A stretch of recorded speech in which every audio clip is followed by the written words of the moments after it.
Ang climate change ay ang matagalang pagbabago ng temperatura at karaniwang panahon sa buong mundo.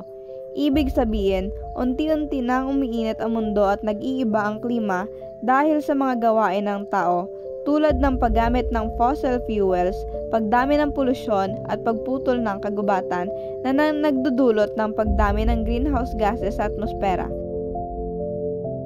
Ang mundo at ang nagbabagong kalikasan. Ang mundo ay tahanan ng bilyong halaman, hayop at tao. Ayon sa United Nations of Environment Program, likas na may balanse ang kalikasan. May mga panahon ng init, ulan, hangin at sikat ng araw. Pero sa nakalipas sa 150 taon, napansin ng mga siyentipiko ng NASA na unti-unting umiinit ang mundo at mas bumibilis pa ito sa huling 50 taon dahil sa sobrang greenhouse gases na nakakulong sa atmosfera. Sabi naman ng World Meteorological Organization, hindi na natural lang ang pag-init na ito. Tao na ang pangunahing dahilan. Sa datos nila, ang huling dekada ang may pinakamainit na temperatura sa kasaysayan. Sa Pilipinas, inuulat ng Pag-asa na tayo ay isa sa may mga pinakaapektadong bansa dahil sa ating lokasyon. Mas ramdam natin ang pagbabago ng klima, mas malakas na bagyo, pagbabagong-bago ng panahon at naaapekto ang coral reefs, kagubatan at wildlife. Dahil patuloy ang pag-init, tumataas ang sea level. Mas nagiging matindi na ang heat waves at nasisira ang tirahan ng maraming hayop. Mas mabilis nang natutunaw ang yelo sa Arctic at Antarctica at nagdudulot ito ng pagtaas ng tubig sa bansa at milyon-milyong tao. Pahina pang-4, mga sanhi ng pagbabago ng klima.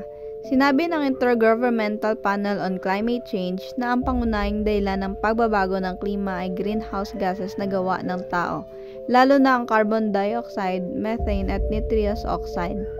Ang pinakamalaking pinanggagalingan ng mga ito ay ang pagsunog ng fossils fuel tulad ng coal, langis at natural gas.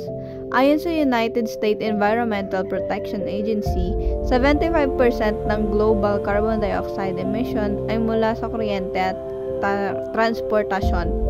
Mga saksakyan, pabrika, planta ng kuryente at malalaking industriya. Dagdag pa ng World Wildlife Fund, isa ring malaking dahilan ang deforestation o malawakang pagputol ng mga puno. Kapag nababawasan ang kagubatan, nababawasan din ang kakayahan ng mundo na sumisipsip ng carbon dioxide. Sa Pilipinas, libo-libong hektarya ng kagubatan ang nawawala taon-taon dahilan ng pagbabahagi ng init at pagkawala ng tirahan ng mga hayop. Ayon naman sa National Geographic Society, may ambag din ang pang-araw-araw na gawain ng tao. Paggamit ng kuryente, pagbili ng maraming produkto, madalas na pagbabiyahe at mataas na konsumo ng enerhiya.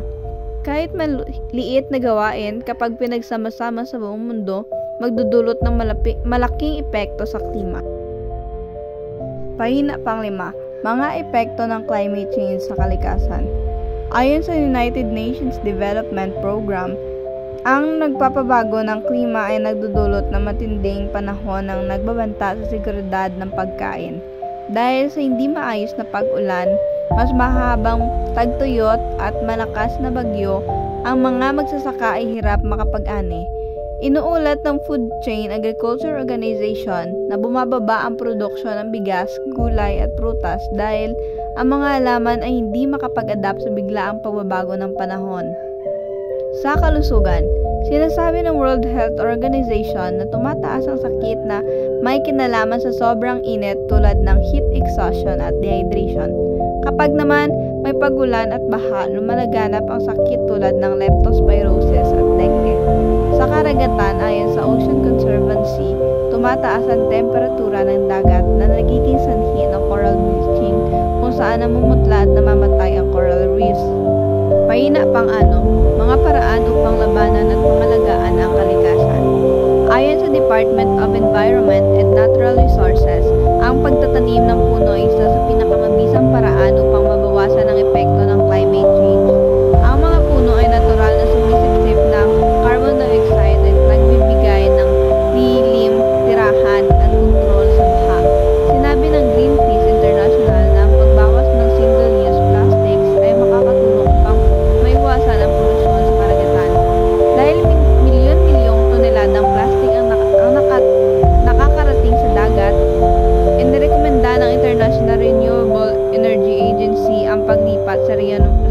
renewable energy gaya ng solar, wind at hydropower upang mabawasan ang pagsunog ng fossil fuels. Nagbabala ang United Nations Framework Convention on Climate Change na kung hindi titigil ang pagdami ng greenhouse gases, magiging mas mapanganib ang epekto sa susunod na dekada. Sa antas ng sambayanan, mahalaga ang pagre-recycle, pagtitipid sa kuryente, paggamit ng energy-efficient appliances, at pagbawas ng basura. Sa paaralan at komunidad, napakahalaga ng environmental awareness upang turuan ang kabataan na maging responsableng tagapangalaga ng kalikasan. Pahina pang 7. Ang papel ng Pilipinas sa paglaban sa climate change. Sinabi ng Climate Change Commission Philippines na ang ating bansa ay may mga programa tulad ng National Climate Change Action Plan na layuning protektahan ang komunidad laban sa sakuna.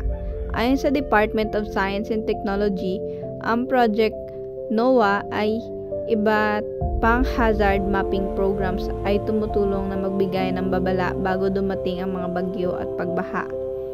Iniulat din ng Department of Energy na patuloy nilang pinapalakas ang paggamit ng renewable upang mabawasan ang pagdepende sa coal. Sa larangan ng agrikultura, sinasabi ng Philippine Rice Research Institute na nagtuturo sila ng climate resilient farming upang matulungan ang mga magsasaka na makabawi mula sa pagbabago ng panahon. Ayon sa mga eksperto, ang pakikilahok ng mamamayan mula sa simpleng paglilinis ng kapaligiran hanggang sa tamang pagmamahala ng basura ay may malaking epekto sa pangkalahatang laban ng bansa kontra climate change. Pahina pang 8. Panawagan para sa kabataan at pag-asa ng hinaharap. Ayon sa United Nations Children's Fund, ang kabataan ngayon ang isa sa pinakaapektadong sektor ng climate change. Ngunit sila rin ang may pinakamalaking kakayahan na gumawa ng pagbabago.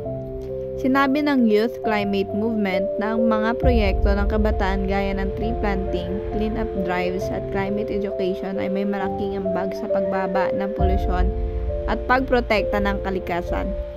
Dagdag pa ng Education International, ang pagtuturo ng climate literacy sa paaralan ay mahalaga upang maipaliwanag sa mga estudyante kung paano gumagana ang kalikasan at kung paano ito protektahan. Ayon naman sa UNESCO, ang kabataan ay may malaking papel sa pagbuo ng mga solusyon dahil sila ang bagong henerasyon na nagdadala ng kaalaman, teknolohiya at inobasyon. Sa pagkatapos, ang kalikasan ay hindi lamang dapat pag-usapan, dapat itong alagaan. Ang pagbabago ay nagsisimula sa isang tao, isang pamilya, isang komunidad, at kapag pinagsama-sama ang bawat maliliit na hakbang, nagiging malaking puwersa ito para sa pagprotekta ng mundo.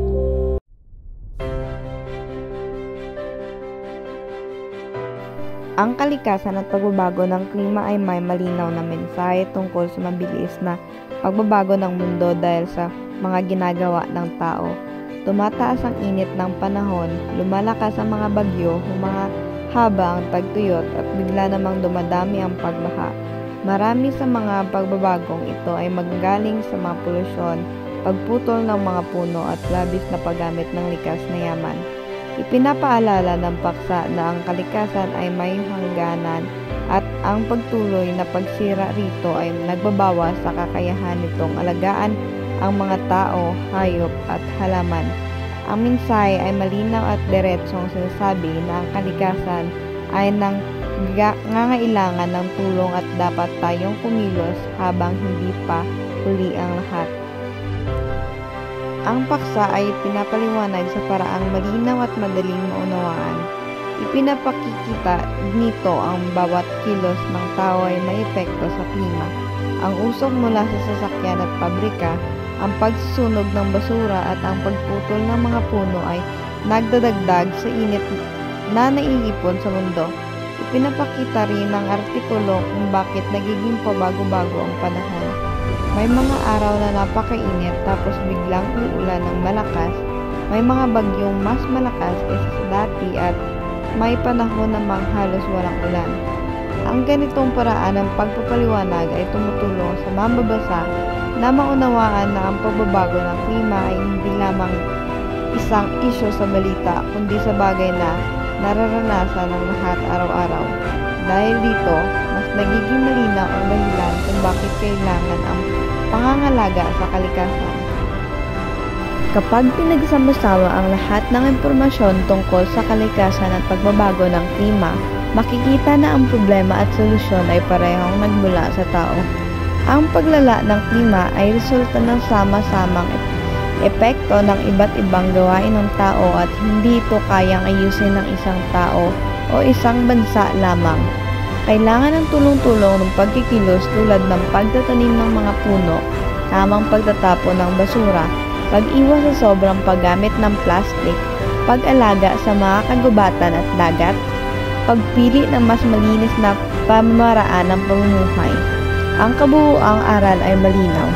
Kung mas responsable tayo sa paggamit ng kalikasan, mas lumiliit ang pinsala sa mundo. Kung pabaya naman tayo, mas lumalaki ang problema.